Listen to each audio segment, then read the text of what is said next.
Bonjour à tous et à tous. Je viens à travers cette vidéo vous informer du démarrage et du lancement d'un concept consacré aux actualités politiques, économiques, sociales et culturelles du monde entier.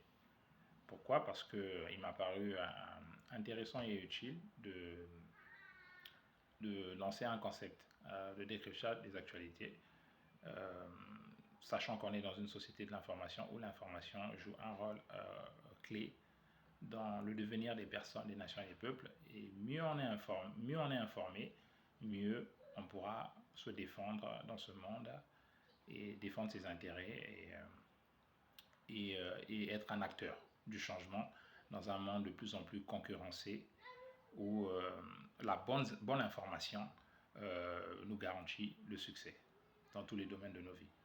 C'est la raison pour laquelle je lance ce concept consacré aux actualités politiques, économiques, culturelles dans le monde entier. Et chaque jour, à chaque fois, à chaque vidéo, je vous ferai un décryptage des actualités que j'aurai recensées pour vous permettre d'être au fait des actualités du monde entier dans les domaines politiques, économiques, sociaux et culturels. Et pour ce premier numéro, j'ai déniché pour vous trois principales actualités qui nous emmèneront à la fois en France, aux États-Unis et en République démocratique du Congo.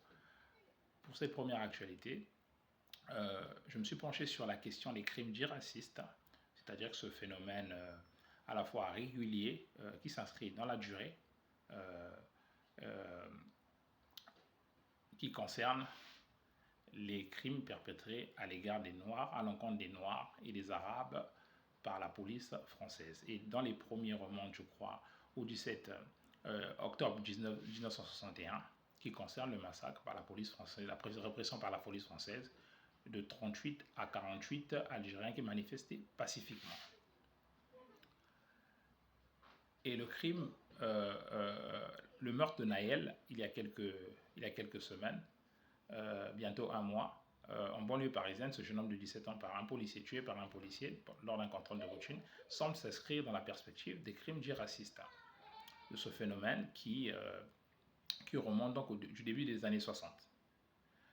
Une sociologue du nom de Rachida Brahim a d'ailleurs consacré aux crimes dits racistes, à ce phénomène sociaux en France et historique, un travail précieux de recherche enrichissant qui lui a permis de recenser 731 cas de crimes racistes perpétrés à l'égard des Noirs et des Arabes par la police française sur la période de 1970 à 1997. Ce qui montre donc la durabilité et la persistance de ce phénomène social en France, le phénomène dit des crimes racistes.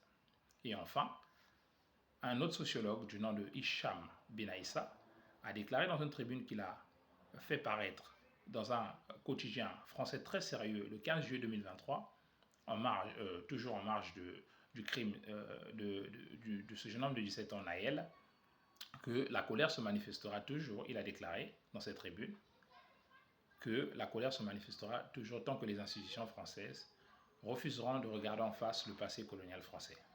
La deuxième actualité de ce premier numéro de Décrypte Actu nous emmène tout droit aux États-Unis, et cela concerne l'ancien président Donald Trump, qui est visé par une affaire, l'affaire dite des documents classifiés, pour lequel un procès aura lieu le 20 mai 2024 au tribunal de Fort Pierce en Floride, pour lequel il est reproché d'avoir menti,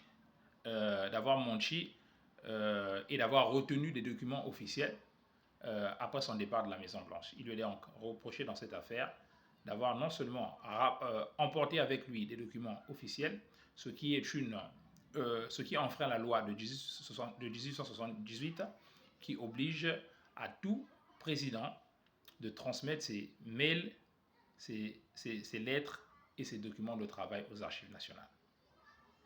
La dernière actualité de ce premier numéro de Décrypte Actu nous emmène sur le continent africain cette fois-ci, et en particulier en RDC, où Chérubin Okende, l'un des anciens députés et l'un des proches de l'opposant historique Moïse Katumbi de la RDC, a été retrouvé mort le 13 juillet dans son véhicule sur une artère principale de Kinshasa. Des opposants de l'opposition proches de cet illustre disparu avaient demandé dès le jour dès le premier jour même où le décès de Chérubin Okende avait été signalé par les médias locaux et internationaux, ils avaient exigé à travers une marche qu'une expertise internationale soit demandée afin de mettre la lumière, mettre la lumière sur ce crime, sur ce meurtre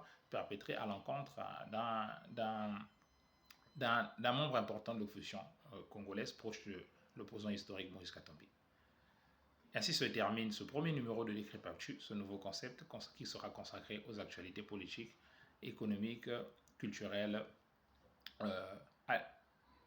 du monde entier. J'espère qu'il vous aura plu ce premier concept et on se retrouve d'ici là dans une prochaine vidéo. En attendant, on sera ravis de lire vos commentaires et vos réactions par rapport à ce nouveau concept et par rapport aux 3 actualités qui ont été traitées dans ce premier numéro de Décryptactu. J'espère qu'il vous aura plu et ce concept sur la durée vous plaira. Merci de m'avoir suivi. On se retrouve d'ici là dans une prochaine vidéo. D'ici là, portez-vous bien. Au revoir.